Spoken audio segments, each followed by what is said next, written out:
Princess by George Macdonald. Chapter 4. Where is she?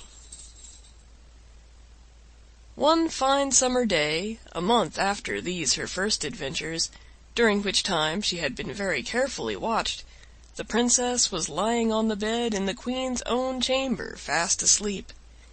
One of the windows was open, for it was noon, and the day was so sultry that the little girl was wrapped in nothing less ethereal than slumber itself. The Queen came into the room, and, not observing that the baby was on the bed, opened another window.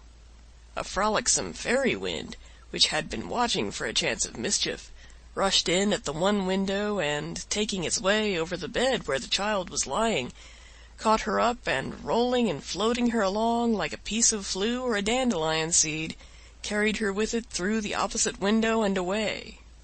The Queen went downstairs, quite ignorant of the loss she had herself occasioned.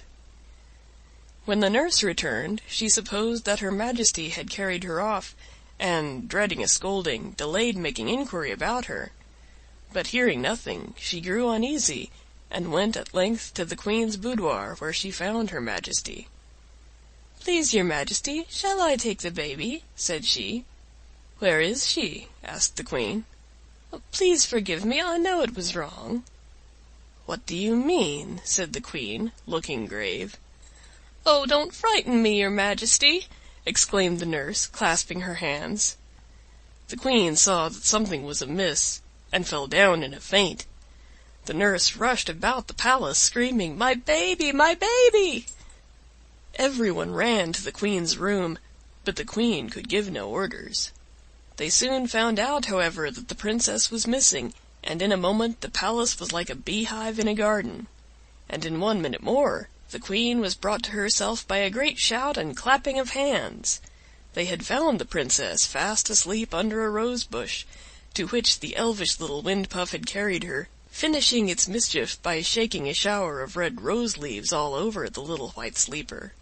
Startled by the noise the servants made, she woke, and, furious with glee, scattered the rose leaves in all directions, like a shower of spray in the sunset.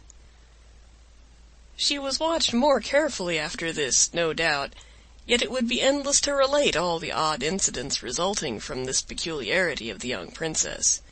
But there never was a baby in a house, not to say a palace, that kept the household in such constant good humor, at least below stairs. If it was not easy for her nurses to hold her, at least she made neither their arms nor their hearts ache. And she was so nice to play at ball with. There was positively no danger of letting her fall. They might throw her down, or knock her down, or push her down, but couldn't let her down. It is true they might let her fly into the fire, or the coal-hole, or through the window, but none of these accidents had happened as yet. If you heard peals of laughter resounding from some unknown region, you might be sure enough of the cause. Going down into the kitchen or the room, you would find Jane and Thomas and Robert and Susan, all and some, playing at ball with the little Princess.